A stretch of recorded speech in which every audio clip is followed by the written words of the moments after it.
दूसरे स्कंद का जो है दूसरा अध्याय शुरू करते हैं। हमने पिछला अध्याय खत्म कर दिया था। श्री सुखदेव जी बोले, हे राजन, परमेश्वर का ध्यान करने के लिए सर्वप्रथम मार्ग यही विराट रूप है। जब मन मोह से विरक्त हो जाता है तभी वह भगवान के चरणारविंदों में लगता है।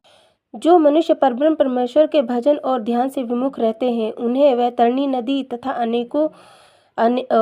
नरकों के कष्टों को अवश्य भोगना पड़ता है। जो मनुष्य संसारी मोह माया छोड़कर प्रभु का स्मरण करते हैं उन्हें किसी गृहस्थ के घर भोजन अथवा वस्त्र मांगने के लिए जाने की आवश्यकता नहीं रहती।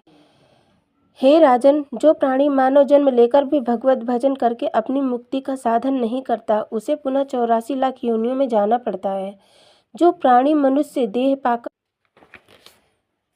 अपने जीवन को खेलकूद तथा सांसारिक मायाजाल में बिता देता है और जगत पिता परमात्मा को नहीं पहचान पाता, उसकी वही दशा जाननी चाहिए जैसे कोई वस्तु ऊंचे पहाड़ पर चढ़ने से पूर्व ही नीचे गिरने पर होती है।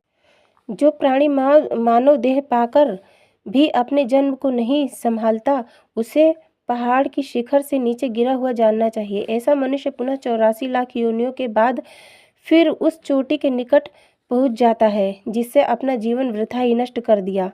वह मनुष्य मरने के पश्चात पछताता है, परंतु उस समय पश्चाताप करने से कुछ भी वश नहीं चलता है। अतः प्राणी के लिए यही उचित है कि वह अपने जीवन का समय नित्य प्रति घटता हुआ जाने। जो दिन निकल चुका है वह फिर वापस नहीं आता है।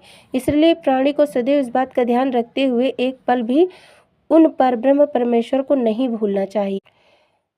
जिस प्राणी ने मानव शरीर पाकर भी भगवत भजन नहीं किया वह मनुष्य पशु के सदृश है।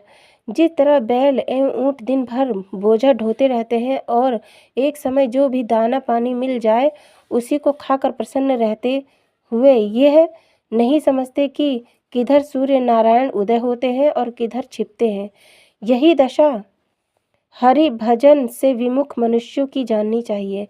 हे राजन, यद्यपि उन परम परमेश्वर का थोड़ा सा भी स्मरण कर लिया जाए तो वे उसी से प्रसन्न होकर मुक्ति देते।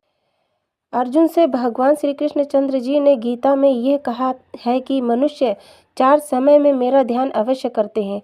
जब मनुष्य रोग से पीड़ित होकर कष्ट पाता है, दूसरा जब वक्त मुझसे मिलने की अभिलाषा होती है, तीसरा जब किसी का कोई कार्य अटक जाता है और उसे किसी वस्तु को पाने की इच्छा होती है, चौथा जब कोई मुझे पहचान कर मेरे भेद को जान जाता है। इन 4 अवसरों पर मनुष्य अवश्य ही अपनी कार्य सिद्धि के लिए